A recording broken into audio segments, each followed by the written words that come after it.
The bitter January wind howled across the desolate Wyoming plains as Bethany Zimmerman stumbled through knee-deep snow, her fingers numb beyond feeling and her vision blurring with each labored step.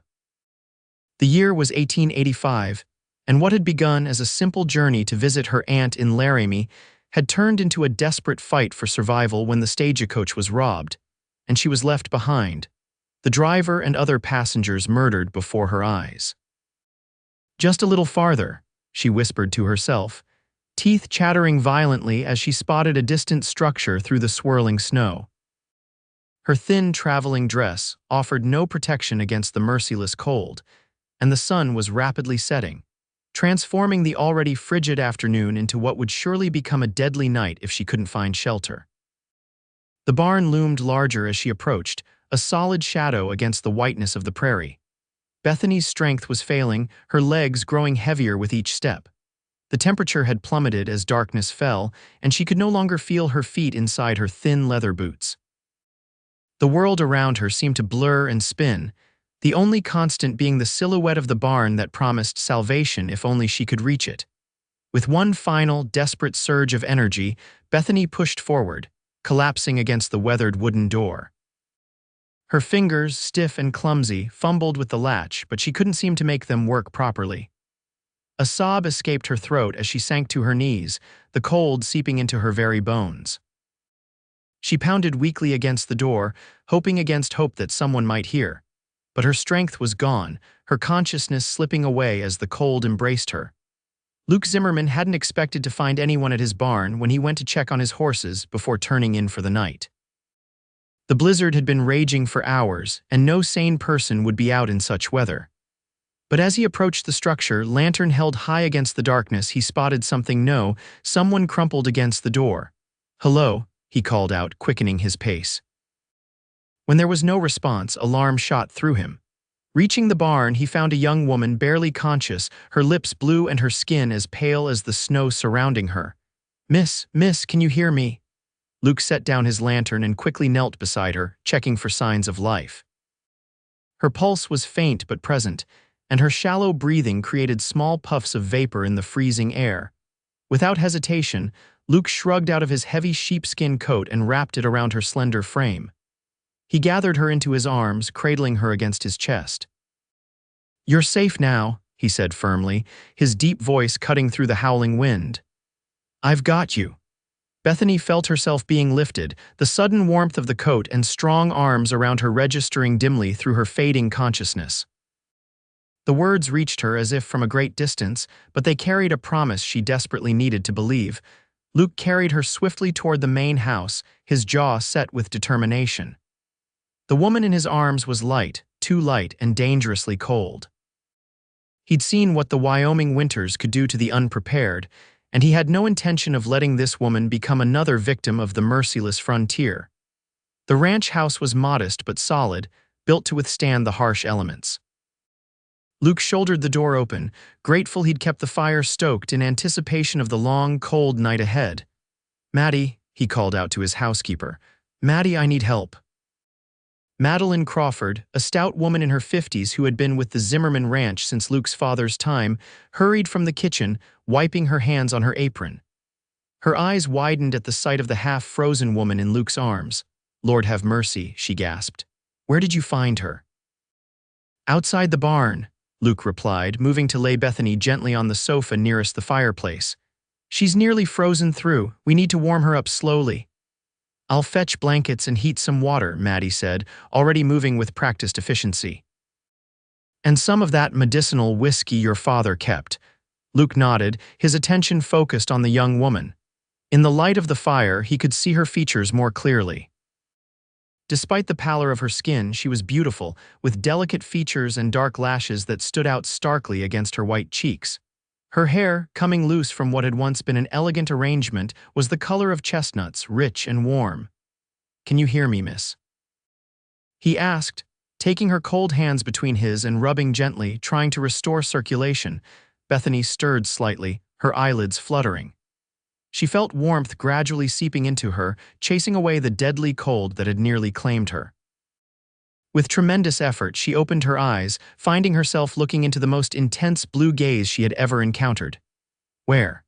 Her voice was barely a whisper, her throat dry and painful. "You're at the Zimmerman Ranch," Luke told her, his voice gentle but strong. "I found you outside my barn. You're safe now."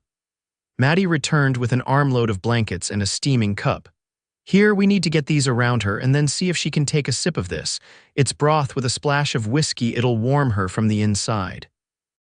Together, they wrapped Bethany in layers of warm blankets. Luke carefully supported her head as Maddie held the cup to her lips. "Small sips now, dear," Maddie instructed. "That's right." The warm liquid burned Bethany's throat, but in a good way, spreading heat through her chest and stomach. Her mind began to clear slightly as the immediate danger of freezing receded. "Thank you," she managed, her voice stronger.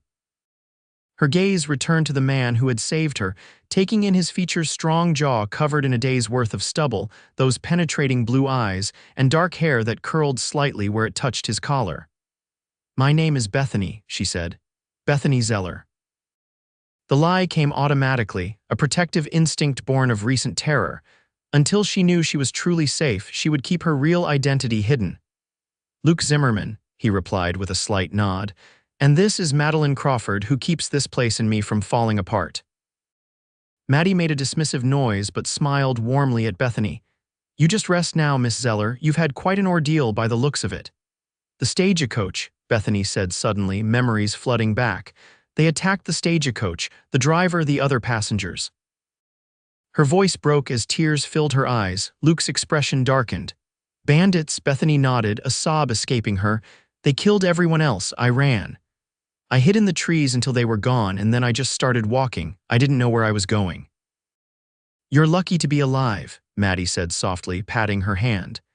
"And luckier still that the master here went to check on those horses tonight instead of waiting till morning." Luke stood, his tall frame imposing in the firelight. "We'll need to notify the sheriff, but that can wait until morning. The storm's too bad for anyone to ride out tonight." "Are you hungry, dear?" Maddie asked Bethany. "I've got stew keeping warm." The mention of food made Bethany realize how empty her stomach felt. "Yes, please, if it's not too much trouble." "No trouble at all," Maddie assured her, heading back to the kitchen. Left alone with her rescuer, Bethany found herself studying him more closely. He was younger than she had initially thought, perhaps 30 or so, with the weathered look of a man who spent most of his days outdoors. His hands, when they had held hers, were calloused but gentle. "Your ranch," she said, trying to focus on something besides her recent trauma. "Is it large?" Luke, who had been staring thoughtfully into the fire, turned his attention back to her. "Large enough. 800 acres, 20 hands during the busy season, though only 5 stay on through winter. We run about 2,000 head of cattle." "That sounds substantial." Bethany had grown up in Boston, the daughter of a banker. Her knowledge of ranching was limited to what she had read in novels, which she suspected was highly romanticized. A ghost of a smile touched Luke's lips. "It keeps us busy. My father built it from nothing. When he died 3 years ago, it fell to me to keep it going." "I'm sorry about your father," Bethany said sincerely. Luke nodded in acknowledgement. "Where were you headed on that stagecoach, Miss Zeller?" "Laramie," she replied. "My aunt lives there. I was going to stay with her for a while." "Laramie's a good 2 days' ride from here in good weather," Luke informed her. "And with this storm, the trails won't be passable for at least a week, maybe more." Bethany's heart sank. A week trapped here, with the memories of the attack still fresh, and the uncertainty of what awaited her if she survived to reach Laramie. "I don't want to impose," she began, but Luke cut her off with a raised hand. "Miss Zeller, there's no question of you going anywhere until the weather clears and you've had time to recover. You'll stay here as our guest for as long as necessary." The firmness in his tone left no room for argument, and truthfully, Bethany had no desire to leave the safety and warmth she had found so unexpectedly. Maddie returned with a bowl of fragrant stew and a chunk of fresh bread. "Can you manage on your own, or do you need help?" she asked.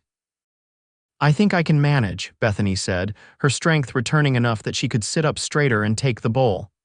The first spoonful of the rich, meaty stew was heaven, and she closed her eyes briefly in appreciation. "This is delicious, Mrs. Crawford," she said sincerely. "Just Maddie, dear. Everyone calls me Maddie." The older woman beamed at the compliment. Now while you eat, I'll go prepare a room for you. The blue room, I think, she added, glancing at Luke for confirmation. He nodded. That would be best. It has its own fireplace. As Maddie bustled off, Luke remained standing by the fire, his presence both reassuring and slightly intimidating to Bethany. She wasn't accustomed to being alone with a man she barely knew, especially one so decidedly masculine in his bearing. Have you lived in Wyoming long, Mr. Zimmerman? She asked, trying to fill the silence. All my life, he replied. Born in that very room Maddie's preparing for you as a matter of fact, and it's Luke, please. Luke, she repeated, feeling oddly intimate using his given name. You must love it here to have stayed. He looked thoughtful. It's not always easy, but it's home. The land gets into your blood after a while. You start to see the beauty in its harshness. Bethany tried to imagine feeling that way about this wild, dangerous country. At the moment, all she could see was its deadly potential, how close she had come to becoming another anonymous victim of the untamed West. I grew up in Boston, she volunteered. Everything is so different here. Boston, Luke raised an eyebrow, that's a long way to travel alone. My father died last year, she explained, sticking close to the truth where she could. There wasn't much left for me there. Luke's expression softened slightly. I understand that feeling well enough. They fell into a more comfortable silence as Bethany finished her meal. The food, combined with the warmth of the fire and her exhaustion, was making her eyelids heavy. I think the room should be ready now, Luke said, noticing her fatigue. Can you walk, or would you like me to carry you? Bethany's cheeks warmed at the thought of being carried again. I can walk, I think, though I might need a little support. Luke offered his arm, and Bethany took it, rising unsteadily to her feet. Her legs felt weak, and she was grateful for his solid presence as they made their way slowly down a hallway to a cozy bedroom. A fire crackled in the small fireplace, and the bed had been turned down invitingly. Maddie was just placing a warming pan between the sheets. There you are. I've laid out a nightgown and some clothes for tomorrow. They belonged to Luke's sister, but she left them when she married and moved to Denver. They might be a bit large, but they'll do until we can wash your things. I didn't know you had a sister, Bethany said to Luke. Lee, she's 3 years younger than me. Married a banker and moved to the city as fast as she could. There was no bitterness in his tone, just a matter-of-fact acceptance. Thank you both for your kindness, Bethany said sincerely. I don't know what would have happened if. No need to think about that, Maddie said firmly. You're here now, and that's what matters. Now let's get you settled. Luke, you can go now. I'll help Miss Zeller prepare for bed. Luke nodded, his eyes meeting Bethany's one last time. Sleep well, Miss Zeller, you're safe here. With that, he left, closing the door behind him. Maddie helped Bethany out of her travel-stained dress and into the borrowed nightgown, which was indeed a bit large but made of soft, warm flannel. That man, Maddie said as she brushed out Bethany's tangled hair with gentle strokes, has the kindest heart of anyone I know, though he does his best to hide it sometimes. Lost his mother when he was just 12 and his father worked him hard. Then when Mr. Zimmerman passed, the responsibility for the whole ranch fell on Luke's shoulders. He's done well, but it's been a lonely life for him since Lee left. Bethany wasn't sure how to respond to this unexpected glimpse into her rescuer's life. He seems very capable, she said finally. Maddie chuckled. That he is, too capable sometimes if you ask me. Man thinks he can handle everything alone. She finished with Bethany's hair and helped her into the bed, which was now deliciously warm thanks to the warming pan. Now you rest. Dr. Wilson will be by to check on you as soon as the weather permits. Doctor, I don't think that's necessary. Frostbite is nothing to trifle with, Maddie said firmly, and who knows what else you might have suffered out there. Luke already sent one of the hands to fetch the doctor as soon as it's safe to travel. Too tired to argue, Bethany nodded, sinking into the soft pillows. Thank you, Maddie. Sleep well, dear. Call if you need anything during the night. My room is just down the hall. Left alone, Bethany stared at the dancing shadows cast by the fire on the ceiling. The events of the day played through her mind: the terrifying attack, the desperate flight through the snow, and then the miraculous rescue just when all hope seemed lost. She thought of Luke Zimmerman's strong arms carrying her to safety, the gentle way he had tended to her despite being a stranger. You're safe now, he had said, and somehow, despite everything, she believed him. With that comforting thought, Bethany drifted into an exhausted sleep, the howling of the wind outside unable to penetrate the solid walls of her sanctuary. Morning came with a soft knock at the door. Bethany, who had slept deeply despite her ordeal, opened her eyes to find sunlight streaming through a gap in the curtains. "Come in," she called, her voice stronger than it had been the night before. Maddie entered carrying a tray. "Good morning, dear. I've brought breakfast. How are you feeling?" Bethany took inventory of her body. Her fingers and toes tingled uncomfortably and her muscles ached, but she was warm and alive. "Much better, thank you." "Excellent. The storm has let up some, though the snow is still deep. Dr. Wilson might make it by later today if the trails are passable." Maddie set the tray across Bethany's lap. Eggs, bacon, and biscuits, and good strong coffee to chase away the last of the cold. The food looked and smelled wonderful, and Bethany realized she was ravenous. "This is very kind of you." "Nonsense, we're just glad you're all right." "Luke has gone to check on the cattle with the hands, but he asked to be informed when you woke." Maddie busied herself opening the curtains fully, letting in the bright winter sunshine. Outside, the landscape was transformed into a dazzling white expanse, beautiful in its starkness. "It's like another world," Bethany murmured, gazing out at the snow-covered plains. "It can be beautiful and deadly at the same time," Maddie agreed. "Like much of Wyoming." She laid out the clothes she had mentioned the night before: a simple blue dress, warm stockings, and a woolen shawl. "These should fit well enough for now. Your own things are being washed and will need time to dry." After finishing her breakfast, Bethany allowed Maddie to help her dress. The borrowed clothes were indeed a bit large, but clean and warm. Her own dress, she discovered, had been more damaged by her ordeal than she'd realized, with tears along the hem and sleeves. "I can mend it for you," Maddie offered, examining the garment critically, "though it's hardly suitable for Wyoming winters. More of a spring dress, I'd say." "It was all I had," Bethany admitted. "I left Boston rather hastily." Maddie gave her a shrewd look but didn't press for details. "Well, you're welcome to use whatever of Lee's things fit you while you're here. Come, let's get you to the sitting room where it's warmer." Bethany found that her legs were steadier today, though she still moved carefully. The main part of the house was welcoming, with solid, well-made furniture and a few touches that spoke of a woman's hand in the distant past: hand-stitched cushions, carefully arranged bookshelves, a painting or two on the walls. "Mrs. Zimmerman had a good eye," Maddie commented, noticing Bethany's gaze. "She made this place a home before she passed. Luke's kept everything just as she left it." "How long ago did she die?" Bethany asked, settling into a comfortable armchair near the fire. 18 years now." "Luke was 12, Lee just 9. It was consumption that took her, poor soul." Maddie shook her head sadly. "Mr. Zimmerman never remarried, though plenty tried to catch his eye over the years. He was devoted to his wife's memory till the day he died." The sound of the front door opening interrupted their conversation. Luke stomped the snow from his boots before entering, his cheeks ruddy from the cold. He removed his hat and coat, hanging them by the door before turning to see Bethany sitting by the fire. "Miss Zeller," he said, a smile warming his features. "It's good to see you up and about." "Thanks to your timely rescue," she replied, suddenly very aware of her borrowed dress and hastily arranged hair. Luke crossed to stand near the fire, warming his hands. "The cattle are managing well enough in the north pasture where there's some shelter from the wind. We lost a few younger ones in the night, but most of the herd is holding strong." This was clearly directed at Maddie, who nodded with understanding. "Always happens in the first big storm." "I'll have extra coffee ready for the hands when they come in." "Much appreciated." Luke turned his attention back to Bethany. "How are you feeling this morning?" "Much recovered, though still a bit sore. Your hospitality has been extraordinary, Mr. Zimmerman." "Luke," he reminded her. "And it's nothing any decent person wouldn't do." "Nevertheless, I am deeply grateful." Bethany met his gaze directly, wanting him to understand the depth of her thanks. Something passed between them in that moment, a connection that neither could quite define but both felt distinctly.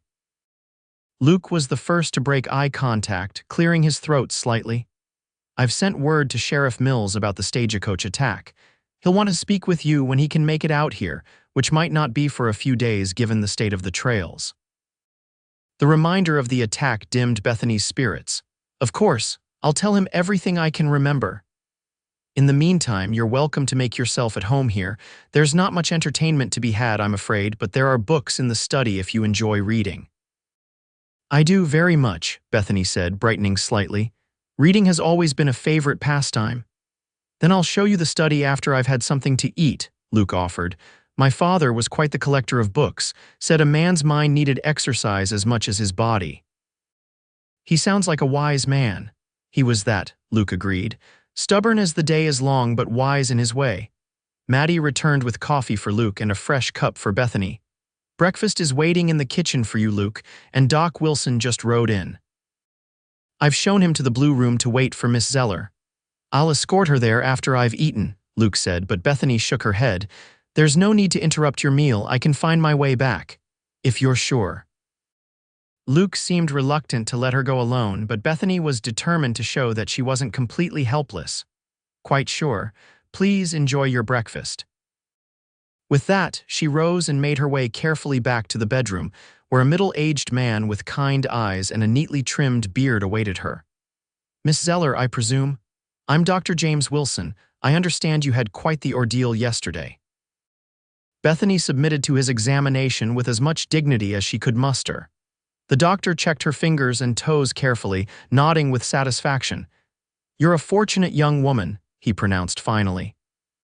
"No serious frostbite, though you'll experience some discomfort as the affected areas fully recover. Your lungs sound clear, which is excellent news. Exposure can often lead to pneumonia, but you seem to have escaped that fate." "Thanks to Mr. Zimmerman," Bethany said. "Indeed. Luke is one of the good ones." The doctor packed his instruments back into his bag.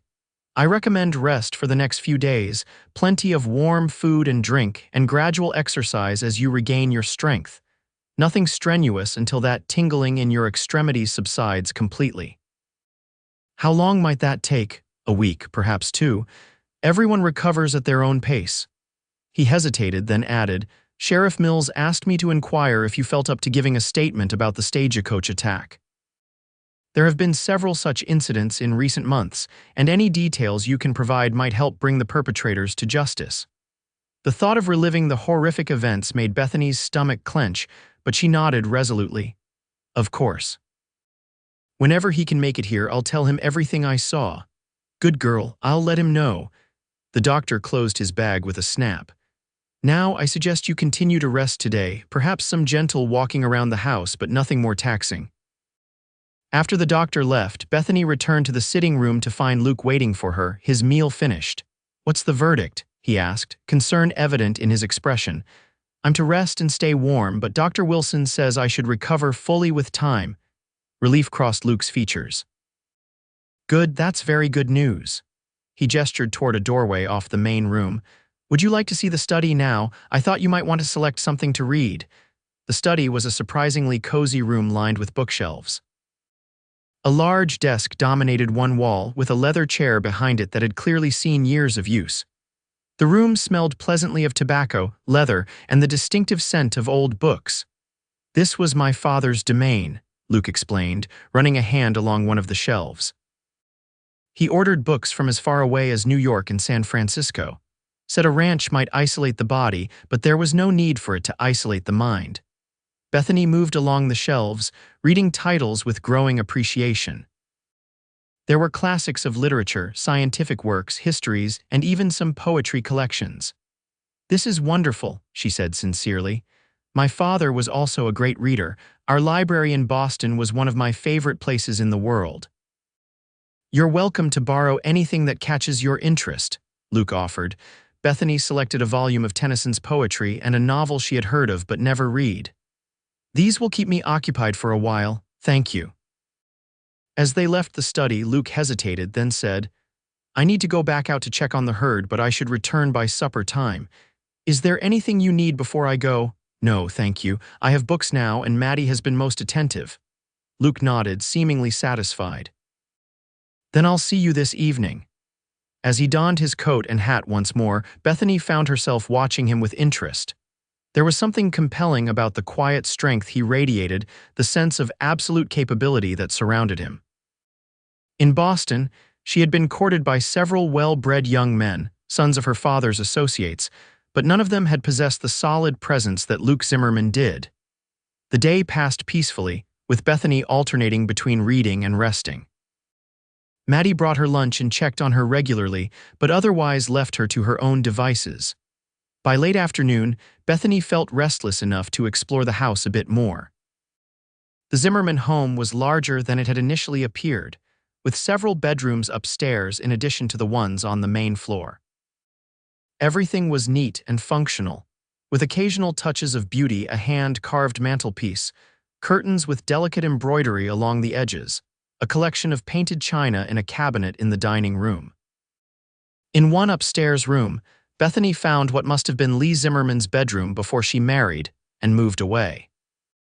It had been preserved much as she must have left it, with a few feminine touches that stood out from the rest of the house: a silver-backed hairbrush on the dressing table, a quilt with an intricate pattern spread across the bed, a small collection of porcelain figurines arranged on a shelf.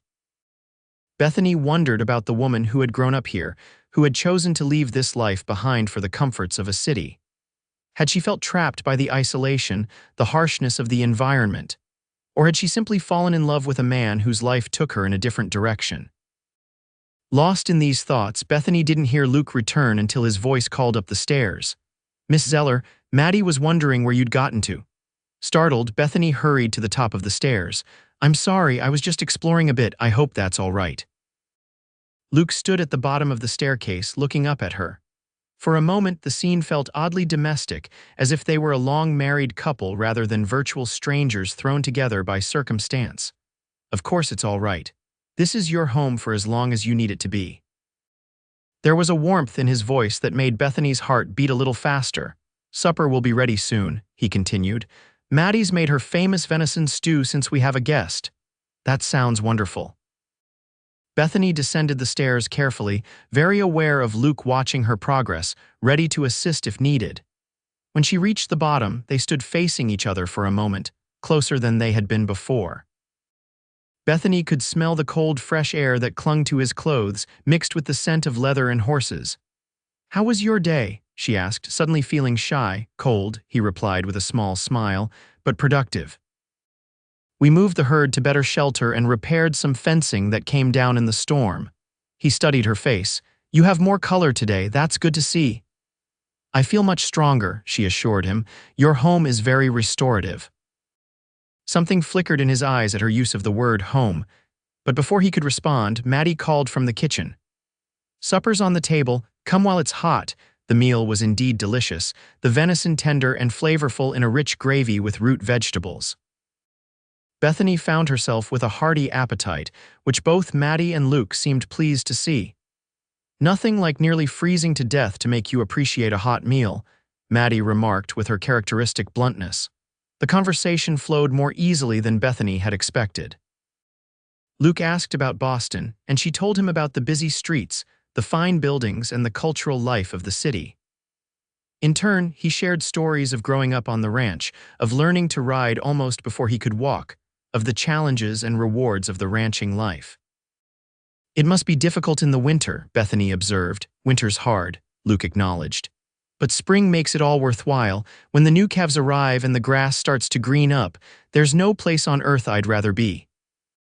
His face softened as he spoke, revealing a passion for his land that Bethany found unexpectedly moving. This was a man who knew exactly where he belonged in the world, who was deeply connected to his place in it. There was something profoundly attractive about that certainty. After the meal, they moved to the sitting room where Maddie had built up the fire to a cheerful blaze. Outside, the wind had picked up again, whistling around the eaves of the house.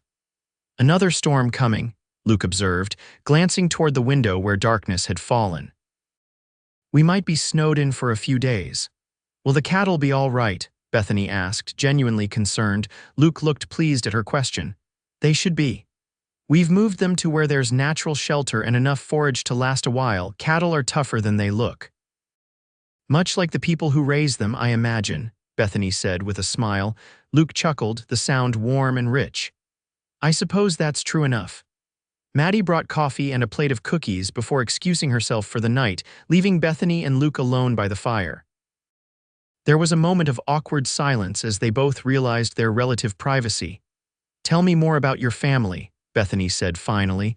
You mentioned your sister married and moved to Denver. Do you see her often? Not as often as I'd like. She has 2 children now, a boy of 5 and a girl of 3. I try to visit once a year, usually in the fall after the big cattle drive when things slow down a bit here. You must miss her. Luke's expression grew thoughtful. I do. We were close as children, especially after our mother died. But Lee never really took to ranch life the way I did. She always dreamed of something more refined, I suppose. And you never wanted something different? Bethany asked gently. Luke was quiet for a moment, staring into the fire. Sometimes I wonder what it might be like to live somewhere else, do something else.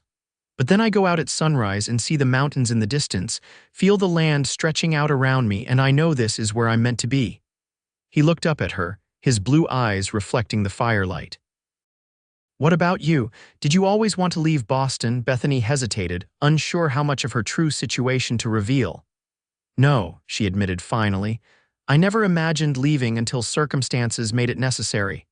What circumstances were those, if you don't mind my asking? Bethany took a deep breath. Perhaps it was time for a bit more honesty. After my father died, I discovered that his financial situation was not what I had believed. There were debts, significant ones. A family friend offered to help a man named Charles Blackburn. He was much older than me, nearly 50, but he proposed marriage as a solution to my difficulties. Luke's expression darkened. And you didn't want to marry him? No, he was. Not a kind man, though he presented himself that way to society. When I refused his proposal, he became threatening. He had enough influence in Boston that I feared what he might do. My aunt in Laramie is my only living relative, so I decided to come west. Does this man know where you were headed? I don't think so. I was careful not to tell anyone my exact destination. Bethany shivered slightly despite the warmth of the fire. But now, with the stagecoach attacked, my belongings stolen, I have very little left. Luke leaned forward, his expression intense. You're safe here, Bethany. I give you my word on that. The use of her first name sent an unexpected thrill through her. Thank you, Luke. Your kindness means more than I can express. They fell into a comfortable silence, the crackling of the fire and the howling of the wind outside the only sounds. Bethany found herself studying Luke's profile, the strong line of his jaw, the way his dark hair curled slightly at his collar. He was undeniably handsome in a rugged way that the gentlemen of Boston would never achieve with all their careful grooming. I should probably retire for the night, Bethany said finally, feeling her exhaustion returning. It's been a long day. Luke rose immediately, offering his hand to help her up. Of course, you still need your rest. His hand was warm and strong around hers, and Bethany found herself reluctant to let go when she was on her feet. They stood close for a moment, an unspoken current of awareness between them. Good night, Luke, she said softly. Good night, Bethany, sleep well. As predicted, the storm intensified overnight, and by morning, the ranch was effectively isolated by deep drifts of snow. Luke and his ranch hands worked tirelessly to keep paths clear between the house, barn, and other essential buildings, but travel beyond the immediate property was impossible. The next few days fell into a surprisingly comfortable routine. Bethany continued to recover her strength, gradually taking on small tasks to help Maddie around the house, despite the older woman's protests that she was a guest and shouldn't be working. I've never been one to sit idle, Bethany explained as she helped knead bread dough. And I'd like to learn. In Boston, we had a cook who handled all of this. Maddie looked scandalized. You mean you don't know how to make bread? I'm afraid not, Bethany admitted. Or much of anything else when it comes to cooking. Well, that won't do at all, Maddie declared. Every woman should know how to feed herself and her family, city or no city. We'll start with the basics while you're here. Under Maddie's patient tutelage, Bethany began to learn the domestic skills that had never been part of her education as a banker's daughter. There was something deeply satisfying about creating a loaf of bread from simple ingredients, about seeing a meal come together through her own efforts. Luke seemed both amused and impressed by her determination to learn. You don't have to earn your keep, you know, he told her one evening as they sat by the fire. You're welcome here regardless. I know, Bethany replied, but I want to be useful. And besides, these are skills I should have learned long ago. If I'm to make a new life in the West, I can't rely on having servants as I did in Boston. Something flickered in Luke's eyes at her mention of making a new life, but he merely nodded. That's a practical outlook. I'm learning to be practical, she said with a small smile. It's a new experience for me. As the days passed, Bethany found herself watching Luke whenever the opportunity arose. She observed the quiet authority with which he directed the ranch hands, the gentle way he handled the horses, the respect he showed to Maddie and everyone else under his roof. He was a man of few words but deep principles, she realized, and her admiration for him grew steadily. For his part, Luke seemed equally aware of her. His eyes would find her across the room, lingering when he thought she wasn't looking. He began to seek out her company in the evenings, sometimes reading by the fire while she worked on mending alongside Maddie, other times engaging her in conversation about books, life in Boston, or the history of the ranch.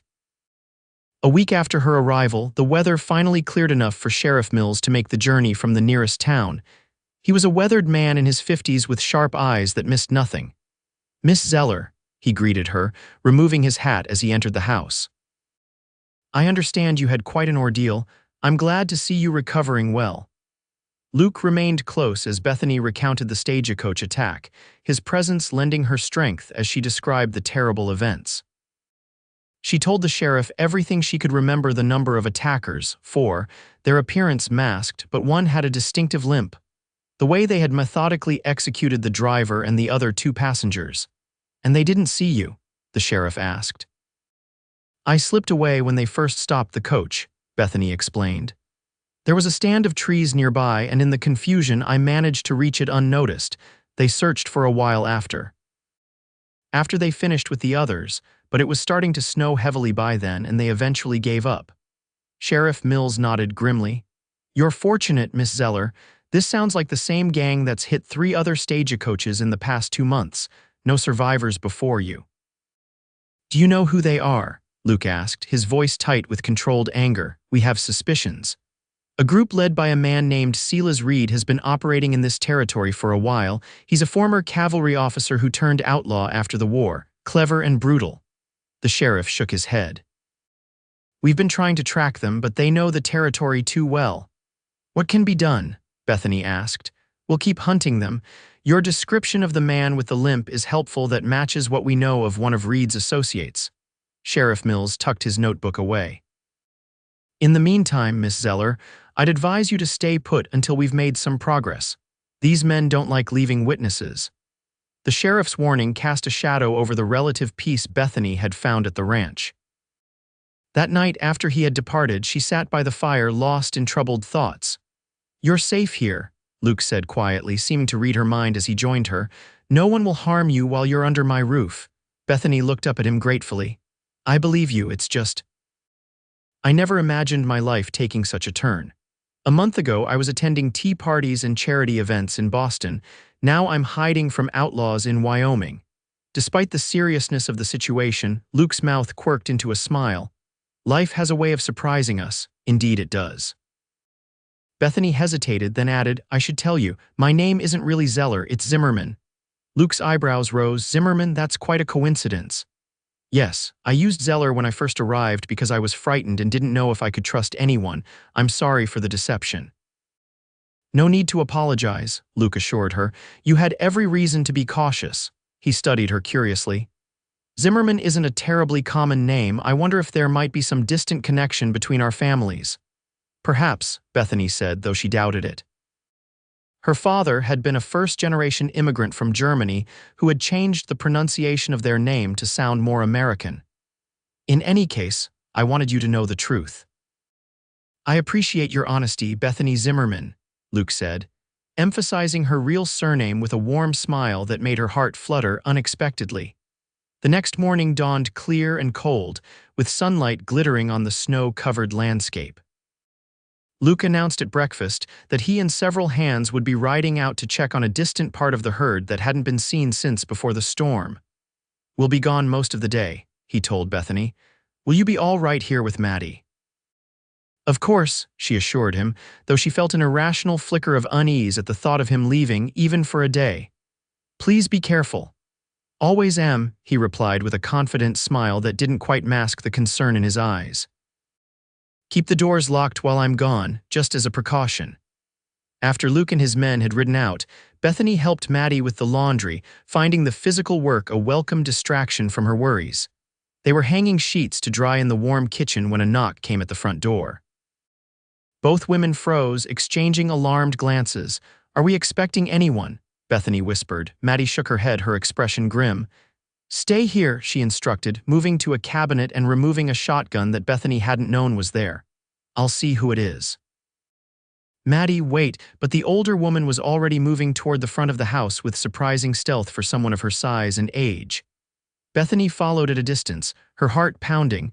Maddie approached the door cautiously, shotgun at the ready. "Who's there?" She called in a strong, steady voice. "Delivery from Wilkins' General Store in town," came the reply. "Got supplies that Mr. Zimmerman ordered before the storm." Maddie relaxed slightly but didn't lower the shotgun. "Slide your identification under the door, if you please." There was a moment of silence, then a piece of paper appeared beneath the door. Maddie picked it up, examined it, then nodded with satisfaction. "That's Tom Wilkins' handwriting, all right." She unlocked the door, keeping the shotgun visible as she opened it to reveal a young man stamping his feet against the cold, a wagon loaded with crates visible behind him.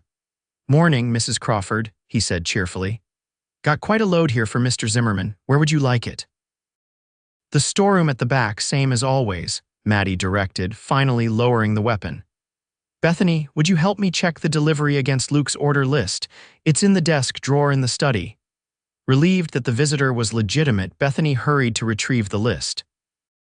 By the time she returned, the young man was already carrying crates into the house under Maddie's watchful eye. "This is Sam Wilkins," Maddie introduced him. "Tom's youngest. Sam, this is Miss Bethany Zimmerman, a guest of Luke's." "Pleased to meet you, Miss Zimmerman," Sam said with a tip of his hat. He was perhaps 20 with an open, friendly face. "Don't often see new faces out this way, especially in winter." "It's nice to meet you too, Sam," Bethany replied politely, conscious of Maddie's speculative gaze at this interaction. Together, they checked off items as Sam brought them in flour, sugar, coffee, preserved fruits, ammunition, tools, fabric, and various other necessities that would sustain the ranch through the remainder of winter. "Pa sent along the mail and newspapers too," Sam said, handing over a bundle. "Figure you might be hungry for news after being snowed in so long." "That was thoughtful of him," Maddie said, accepting the package. "Will you stay for some coffee and something to eat before you head back? It's a long, cold ride." "Don't mind if I do, Mrs. Crawford. Your coffee's the best in the territory." While Maddie prepared refreshments, Bethany sorted through the mail, setting aside the items addressed to Luke. Among the newspapers was a copy of the Boston Herald, several weeks old but still a welcome sight. She had just begun to unfold it when a headline caught her eye and made her blood run cold. "Prominent banker's daughter missing, foul play suspected with trembling hands." Bethany read the article, which described her disappearance from Boston and strongly implied that she had met with a tragic end. Charles Blackburn was quoted extensively, expressing his deep concern for the woman he had hoped to marry and offering a substantial reward for information. "Bethany, what is it?" Maddie asked, noticing her distress. "You've gone white as a sheet." "It's nothing," Bethany said quickly, folding the paper and forcing a smile. "Just a story about someone I knew in Boston. It was surprising to see a familiar name." Maddie didn't look convinced, but she didn't press the issue with Sam present. After the young man had eaten, thanked them, and departed with promises to convey their regards to his father, Maddie turned to Bethany with determination. "Now, what's really in that paper that upset you so?" Bethany hesitated, then handed over the newspaper, pointing to the article. Maddie read it slowly, her expression growing darker with each paragraph. "This Charles Blackburn," she said finally. "He's the man you were running from, isn't he?" Bethany nodded miserably. "He's making it sound as if I've been abducted or murdered, but what he really wants is to find me and force me to marry him. He's a powerful man in Boston with connections everywhere, if he discovers I'm here." "He won't," Maddie said firmly. "And if he does, he'll find that Wyoming is a very different place from Boston. Men like that don't fare well out here." "But I've put you and Luke in danger by staying," Bethany protested. "If Blackburn traces me here or if those outlaws discover I survived." Stop that right now, Maddie interrupted. Luke Zimmerman can handle himself, and so can I. We're not about to turn you out because of some city dandy with delusions of ownership or a pack of outlaws who should have been hanged years ago. The fierce protectiveness in Maddie's voice brought tears to Bethany's eyes. Thank you, she whispered. No need for thanks between family, Maddie said, then looked surprised at her own words. Well, that's how it feels anyway. You've brought something to this house that's been missing for a long time, Bethany. What's that? Maddie smiled, her weathered face softening. Life, laughter, and I've seen the way Luke looks at you when he thinks no one's watching. Bethany felt her cheeks warm. I'm sure you're mistaken. I've known that boy since he was born, Maddie said with certainty. I know what I see. She patted Bethany's hand. Now let's finish putting these supplies away. Luke and the men will be hungry when they return. The remainder of the day passed in a blur of activity as they reorganized the storeroom to accommodate the new supplies. Bethany was grateful for the work, which kept her mind from dwelling too much on the threats that seemed to be closing in from all sides. It was late afternoon when they heard the sound of horses approaching. Maddie glanced out the window and relaxed. It's Luke and the hands. They're back earlier than expected. Bethany tried to ignore the surge of relief she felt at knowing Luke had returned safely. She busied herself helping Maddie prepare a hearty meal, aware that the men would be cold and hungry after their day's work. When Luke entered the kitchen, stomping snow from his boots and removing his hat, his eyes immediately sought out Bethany. The intensity of his gaze made her pulse quicken.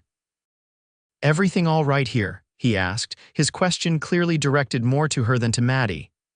We had a delivery from Wilkins' store, Maddie informed him. Young Sam brought everything you ordered before the storm, plus mail and newspapers. Luke nodded, still looking at Bethany with concern. Anything else happen while we were gone? Bethany hesitated, but Maddie answered for her. There was a troubling article in one of the Boston papers about Bethany. Luke's expression sharpened. What kind of article? It makes it sound as if I've disappeared under suspicious circumstances, Bethany explained reluctantly. And it mentions Charles Blackburn offering a reward for information about me. Luke's jaw tightened. May I see it? Bethany retrieved the newspaper and watched as Luke read the article, his expression growing darker with each line. When he finished, he folded the paper carefully and set it aside. This changes nothing, he said firmly. You're still safe here. But what if he traces me to Wyoming? What if he offers enough money that someone recognizes my name or description? Then we'll deal with it, Luke said with quiet confidence. Blackburn may have influence in Boston, but this is my territory, and I protect what's mine. The possessive note in his voice sent a shiver down Bethany's spine that had nothing to do with fear. Their eyes met and held for a long moment, an unspoken current of emotion passing between them. The spell was broken by Maddie clearing her throat. Supper's nearly ready. Luke, go wash up and tell the hands food will be on the table in 10 minutes. Luke nodded, his eyes lingering on Bethany for one more moment before he turned to go. When he had left, Maddie gave Bethany a knowing look that made her blush furiously. Like I said, the older woman murmured. I know what I see. The evening meal was a lively affair, with the ranch hands joining them at the large kitchen table. Bethany had come to know them over the past week. Jorge, a skilled horseman from Mexico, Henry, an older man who had worked for the Zimmerman family for decades, Tom, a former soldier who had sought peace in the West after the war, and Ben, a young man of only 19 who was learning the ranching trade. They treated her with a mixture of courtesy and protective concern that touched her deeply. These rough men, so different from the genteel society she had known in Boston, had accepted her presence without question, incorporating her into their small community as if she had always belonged there. As the men discussed the day's work and plans for tomorrow, Bethany found herself thinking about the strange twist of fate that had brought her to this place. Had the stagecoach not been attacked, had she not become lost in the snow, had Luke not gone to check his barn that night? So many chance occurrences that had led to her sitting at this table, surrounded by people who were rapidly becoming important to her. And Luke. Bethany stole a glance at him from beneath her lashes. He sat at the head of the table, listening to Jorge's report on the condition of the herd, occasionally asking a question or making a suggestion. There was nothing showy or domineering about his leadership. It was a quiet authority born of competence and mutual respect. When he caught her looking at him, the corner of his mouth quirked up in a small smile that seemed meant for her alone. Bethany quickly looked down at her plate, her cheeks warming. After the meal, the hands retreated to their quarters in a smaller building near the barn, leaving Bethany, Luke, and Maddie to their evening routine. Maddie, however, complained of a headache and retired early, leaving Bethany and Luke alone by the fire. "How was your ride today?" Bethany asked, picking up her mending to give her hands something to do. "Cold but necessary," Luke replied, settling into the chair opposite hers. "We found the missing portion of the herd in the southern valley, sheltered by the bluffs. Lost a few, but most made it through the storm." "I'm glad." Bethany focused on her stitches, very aware of Luke watching her. "Bethany," he said after a moment, his voice softer than usual, "about that newspaper article." She looked up, needle poised mid-stitch. "Yes, I meant what I said earlier. You're safe here for as long as you want to stay." He hesitated, then added, "And I find that I very much want you to stay." The simple declaration hung in the air between them, heavy with meaning. Bethany's heart raced as she searched for a response. "I've come to care for this place," she said carefully, "and for the people here. But I don't want to bring trouble to your door." "Trouble has a way of finding us out here without any help," Luke said with a wry smile. "At least this would be trouble worth facing." "What do you mean?" Luke set aside the book he had been holding, leaning forward in his chair. "I mean that in the short time you've been here, you've brought something to this house, to this ranch, to me, that I didn't even realize was missing." Bethany's breath caught. "Luke, I know it's too soon," he continued quickly. "We barely know each other. But I feel as if I've been waiting for you without even knowing it. When I found you in the snow that night, something changed for me." The honesty in his voice, the vulnerability beneath his usual strength, moved Bethany deeply. "For me too," she admitted softly. "I've never met anyone like you, Luke. You make me feel safe in a way I've never experienced before." "Is that all I make you feel?" he asked, a hint of challenge in his tone. Bethany set aside her mending, meeting his gaze directly. "No," she said simply, "that's not all." Luke rose from his chair and crossed to kneel beside hers, taking her hands in his. His touch sent warmth spiraling through her. "I know you came west running from one man's unwanted attention," he said. "The last thing I want is to make you uncomfortable with mine." "If you want me to keep my distance, I don't," Bethany interrupted, surprising herself with her boldness. "I don't want distance, Luke." His eyes darkened at her words. Slowly, giving her every opportunity to pull away, he leaned forward until his lips met hers in a gentle kiss. Unlike the forceful, possessive kisses Charles had once tried to press upon her, Luke's touch was questioning, respectful, yet underlaid with a passion that made her heart race. When he pulled back, his expression was a mixture of wonder and desire that made Bethany feel both powerful and vulnerable at once. "I've wanted to do that since the first night you were conscious enough to really look at me," he admitted with a small, self-deprecating smile. "I'm glad you finally did," Bethany replied, surprising herself again with her forthrightness. Luke's smile widened and he rose, pulling her to her feet with him. They stood close, his hand still holding hers, the fire casting a warm glow over them both. "What happens now?" Bethany asked softly. "Whatever you want," Luke replied.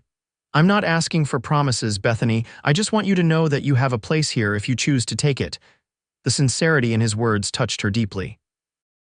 In Boston, relationships were often strategic alliances, marriages arranged for social or financial advantage.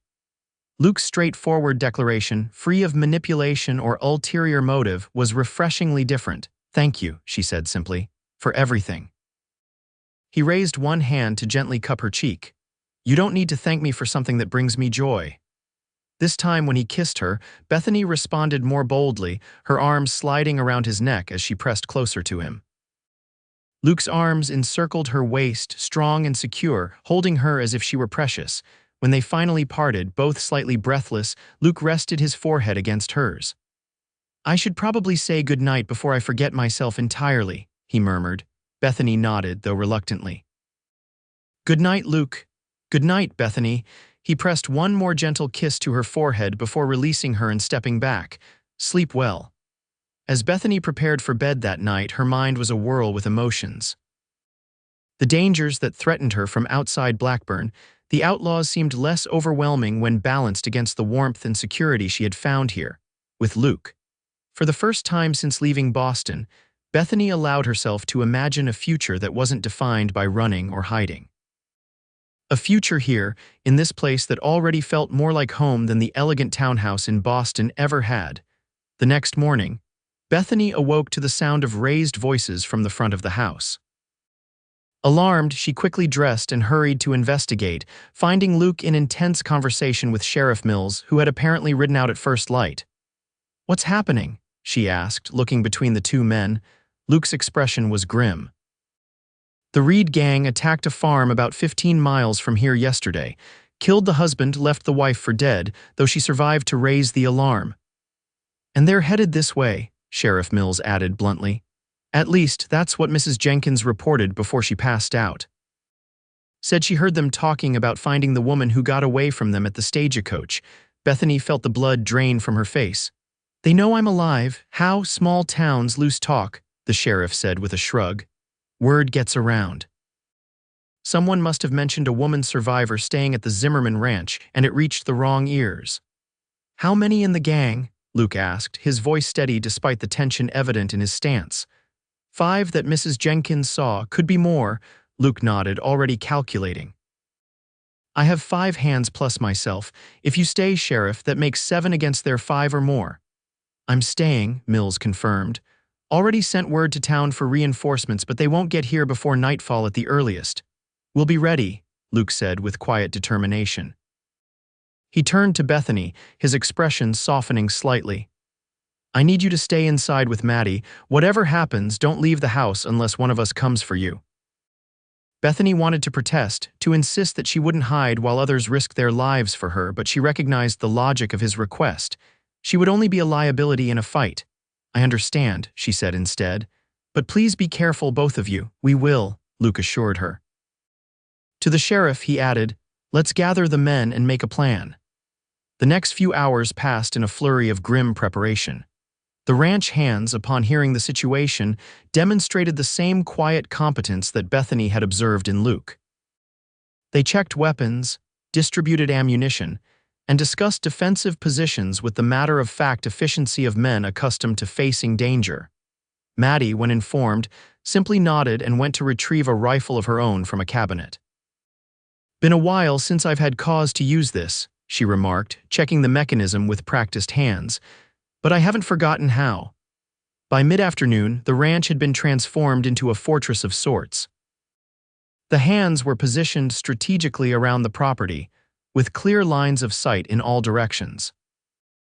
Luke had insisted that Bethany and Maddie remain in the root cellar beneath the house if shooting started, a suggestion that Maddie had reluctantly accepted only after Luke pointed out that someone needed to protect Bethany if the worst happened. As the sun began its descent toward the western horizon, painting the snow-covered landscape in shades of gold and pink, the waiting became almost unbearable. Bethany stood at the window of the sitting room, straining to see any movement in the distance. Luke joined her, his rifle in hand. "They'll likely wait until dusk," he said quietly, using the fading light to approach. "This is my fault," Bethany whispered. "If I hadn't come here, don't," Luke interrupted firmly. "This is not your fault. The Reed gang has been terrorizing this territory for months. If it wasn't you, it would be someone else they were hunting. But it is me," she insisted, "and now you and your people are in danger because of it."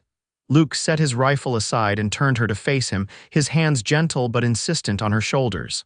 "Bethany, listen to me. Protecting what matters is part of life out here. You matter to me, to all of us now. We protect our own." The fierce conviction in his voice silenced her protests. Before she could respond, a shout came from outside, riders approaching from the east. Luke's expression hardened. "It's time. Go to the cellar with Maddie." "Luke," Bethany began, but he silenced her with a swift, hard kiss. "Go," he repeated. "Please." Unable to argue against the urgency in his voice, Bethany nodded and hurried to find Maddie. The older woman was already waiting by the cellar door, a rifle in one hand and a lantern in the other. "Come on," she said briskly. "Let's get settled before it starts." The root cellar was cool and smelled of earth and stored vegetables. Maddie hung the lantern on a hook, casting a warm glow over the small space, and positioned herself near the stairs with her rifle ready. "Will they be all right?" Bethany asked, unable to keep the fear from her voice. "Luke knows what he's doing," Maddie said with quiet confidence. "And those hands of his are loyal to the bone. Sheriff Mills is no slouch either." Above them, they could hear the muffled sounds of men moving about, final preparations being made. Then an eerie silence fell, broken only by the distant sound of approaching horses. Bethany strained to hear what was happening, but the thick wooden ceiling of the cellar muffled most sounds. She paced the small space, her nerves stretched to the breaking point. "Sit down, girl," Maddie advised. "Save your strength. Nothing we can do now but wait and be ready." Reluctantly, Bethany perched on a crate, her hands clasped tightly in her lap. Minutes stretched into what felt like hours, the silence above growing more ominous with each passing moment. Then, suddenly, the quiet was shattered by the crack of gunfire. Bethany jumped to her feet as more shots followed in rapid succession. "Stay back," Maddie ordered, raising her rifle and focusing on the cellar door. "If anyone comes through that door who isn't Luke or one of our men, I'll shoot first and ask questions never." The gunfire continued sporadically, punctuated by shouts that were too indistinct to make out. Bethany pressed her hands to her mouth, fighting the urge to scream as she imagined Luke facing the same men who had so callously murdered the stagecoach passengers. A particularly loud volley of shots made her flinch, and then there was a crash from somewhere in the house above them. Maddie's grip on her rifle tightened as footsteps sounded, moving across the floor overhead. "Get behind me," she whispered to Bethany, who quickly complied. The footsteps approached the cellar door. Maddie raised her rifle, sighting along the barrel as the door began to open. "Maddie, Bethany, it's me," Luke's voice called down. "It's over." Maddie lowered her weapon with a sigh of relief as Luke descended the stairs. Bethany rushed forward, her eyes frantically scanning him for injuries. "Are you hurt?" she demanded, noting a streak of blood on his sleeve. "Just a graze," he assured her, gathering her into a one-armed embrace. "We got them all, 3 dead, 2 wounded and in custody. Sheriff Mills is seeing to them now." "And our men?" Maddie asked anxiously. Henry took a bullet in the shoulder, but Doc Wilson was riding with the reinforcements from town. They arrived just in time to turn the tide. "He's tending to Henry now, says he'll recover fully." Bethany sagged against Luke in relief. "Thank God." Luke held her tightly, his chin resting on top of her head. "It's really over, Bethany. The Reed gang won't trouble anyone again. And the other men at the stagecoach attack, the one with the limp." "He was among those killed today," Luke confirmed. "The 2 survivors are Reed himself and a younger man, barely more than a boy. They'll face justice for what they've done." Maddie cleared her throat. "I'll go see if Henry needs anything," she said, tactfully leaving them alone as she climbed the stairs. In the warm glow of the lantern, Luke's face showed the strain of the fight, but his eyes were clear and steady as they met Bethany's. "When the shooting started," he said quietly, "all I could think about was keeping you safe. Not the ranch, not the cattle, not even my men, just you." The raw honesty in his voice touched something deep within Bethany. "I was terrified for you," she admitted. "I kept thinking about how you found me in the snow, how you said I was safe, and how I wouldn't be able to bear it if something happened to you because of me." Luke's hand came up to cup her cheek. "Nothing that happened today was because of you, Bethany. It was because of men who chose to do evil. And we stopped them together." "Together," she repeated, the word resonating with meaning beyond this moment. "I know it's still early," Luke said, his voice dropping to a near whisper, "but I've never been more certain of anything than I am of what I feel for you. When this is all settled, when you've had time to truly recover and consider your future, I hope you'll consider staying, not as a guest, but as my wife." The proposal, so straightforward and heartfelt, brought tears to Bethany's eyes. In Boston, courtship was a lengthy, formal process with carefully chaperoned visits and coded language. But here, in this moment of raw emotion after facing danger together, Luke's direct approach seemed perfect in its honesty. "Yes," she said simply. "Not because you saved me, or because I have nowhere else to go, but because in the short time I've known you, I've come to love the man you are, Luke Zimmerman."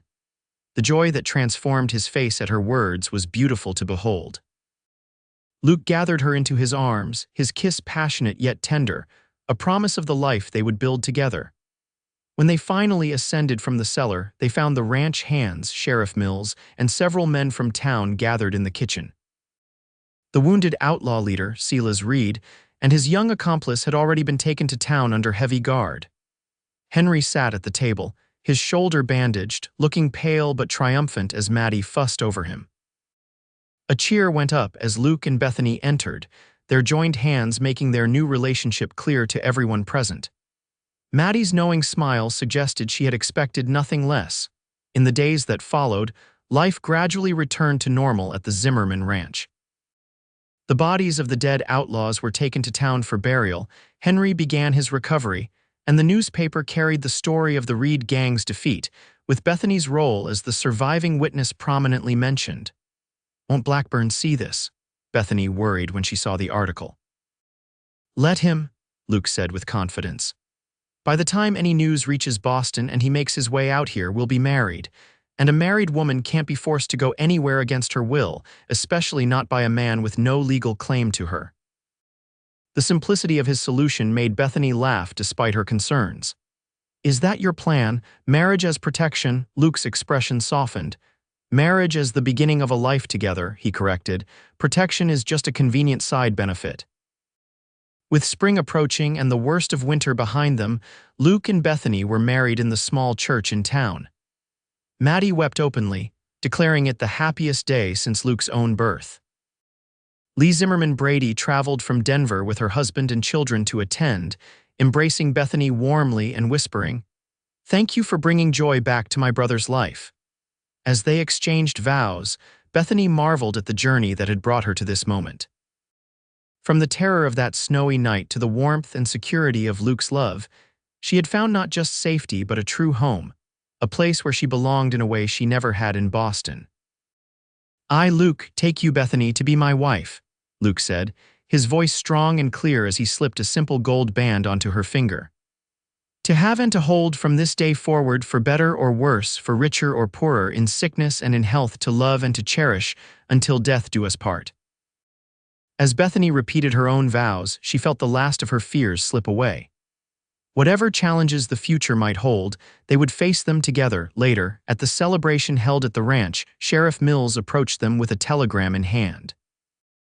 "This just came for you, Mrs. Zimmerman," he said, still sounding slightly bemused at addressing Bethany by what had been Luke's name all along. "From Boston." Bethany exchanged a concerned glance with Luke before opening the telegram. As she read, her expression changed from worry to surprise. "It's from my father's former law partner," she explained to Luke. "He writes that Charles Blackburn has been arrested for financial improprieties. Apparently, he was embezzling from the bank for years. His offer to save me after my father's death was likely an attempt to get his hands on what remained of our estate to cover his tracks. So he won't be coming after you," Luke said, relief evident in his voice. "No," Bethany confirmed. "According to this, he'll likely spend many years in prison." She looked up at her husband, a smile spreading across her face. "It seems I'm truly free now."